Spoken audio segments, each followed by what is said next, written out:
मत्स्य अवतार। मत्स्य अवतार भगवान विष्णु के प्रथम अवतार है। मछली के रूप में भगवान ने अवतार लेकर एक ऋषि को सब प्रकार के जीव जंतु एकत्रित करने के लिए कहा, और पृथ्वी जब जल में डूब रही थी तब मत्स्य अवतार में भगवान ने उस ऋषि की नाव की रक्षा की। इसके पश्चात ब्रह्मा ने पुनः जीवन का निर्माण किया। एक दूसरी मान्यता के अनुसार एक राक्षस ने जब वेदों को चुराकर सागर की अथाह गहराइयों में छुपा दिया, तब भगवान विष्णु ने मत्स्य रूप धारण करके वेदों को प्राप्त किया और उन्हें पुनः स्थापित किया। मत्स्य अवतार की कथा। एक बार ब्रह्मा जी की असावधानी के कारण एक बहुत बड़े दैत्य ने वेदों को चुरा लिया। उस दैत्य का नाम हयग्रीव था। वेदों को चुरा लिए जाने के कारण ज्ञान लुप्त हो गया। चारों ओर अज्ञानता का अंधकार फैल गया और पाप तथा अधर्म का बोलबाला हो गया। तब भगवान विष्णु ने धर्म की रक्षा के लिए मत्स्य रूप धारण करके हयग्रीव का वध किया और वेदों की रक्षा की। भगवान ने मत्स्य का रूप किस प्रकार धारण किया, इसकी विस्मयकारिणी कथा इस प्रकार है। कल्पांत के पूर्व एक पुण्यात्मा राजा तप कर रहा था। राजा का नाम सत्यव्रत था। सत्यव्रत पुण्यात्मा तो था ही, बड़े उदार हृदय का भी था। प्रभात का समय था, सूर्योदय हो चुका था। सत्यव्रत कृतमाला नदी में स्नान कर रहा था। उसने स्नान करने के पश्चात जब तर्पण के लिए अंजलि में जल लिया तो अंजलि में जल के साथ एक छोटी सी मछली भी आ गई। सत्यव्रत ने मछली को नदी के जल में पुनः छोड़ दिया। मछली बोली, राजन, जल के बड़े बड़े जीव छोटे छोटे जीवों को मारकर खा जाते हैं। अवश्य कोई बड़ा जीव मुझे भी मारकर खा जाएगा। कृपा करके मेरे प्राणों की रक्षा कीजिए। सत्यव्रत के हृदय में दया उत्पन्न हो गई। उसने मछली को जल से भरे हुए अपने कमंडलू में डाल दिया। तभी एक आश्चर्यजनक घटना घटी। एक रात में मछली का शरीर इतना बढ़ गया कि कमंडलू उसके रहने के लिए छोटा पड़ने लगा। दूसरे दिन मछली सत्यव्रत से बोली, राजन, मेरे रहने के लिए कोई दूसरा स्थान ढूंढिए, क्योंकि मेरा शरीर बढ़ गया है।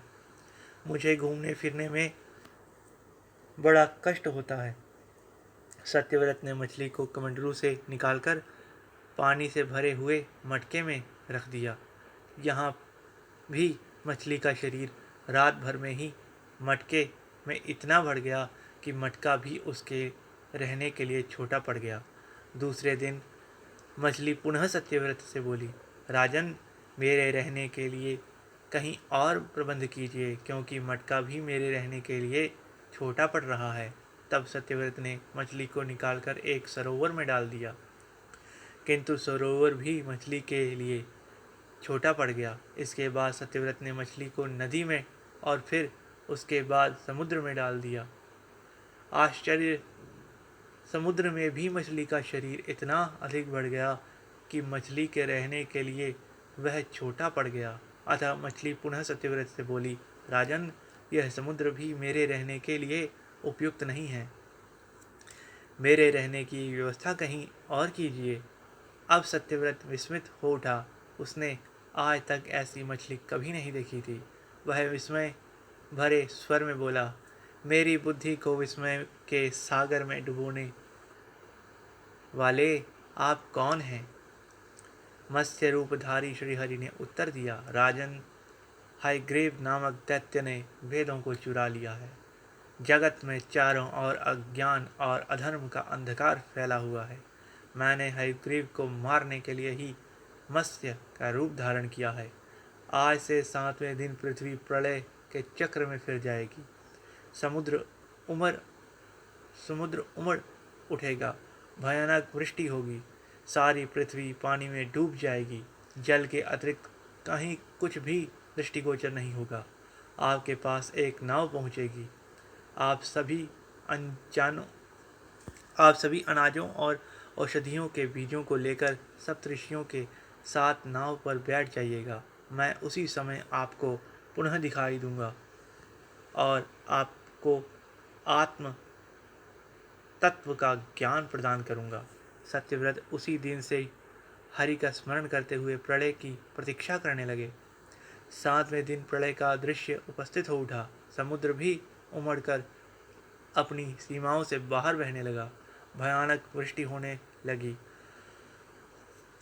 थोड़ी ही देर में सारी पृथ्वी पर जल ही जल हो गया। संपूर्ण पृथ्वी जल में समा गई। उसी समय एक नाव दिखाई पड़ी। सत्यव्रत सप्तऋषियों के साथ उस नाव पर बैठ गए। उन्होंने नाव के ऊपर संपूर्ण अनाजों और औषधियों के बीज भी भर लिए। नाव प्रलय के सागर में तैरने लगी। प्रलय के उस सागर में उस नाव के अतिरिक्त कहीं भी कुछ भी नहीं दिखाई दे रहा था। सहसा मत्स्य रूपधारी भगवान प्रलय के सागर में दिखाई पड़े। सत्यव्रत और सप्तऋषि गण मत्स्य रूपी भगवान की प्रार्थना करने लगे। भगवान से आत्मज्ञान पाकर सत्यव्रत का जीवन धन्य हो उठा। वे जीते ही जी जीवन मुक्त हो गए। प्रलय का प्रकोप शांत होने पर मत्स्य रूपी भगवान ने हयग्रीव को मारकर उससे वेद छीन लिए। भगवान ने ब्रह्मा जी को पुनः वेद दे दिए।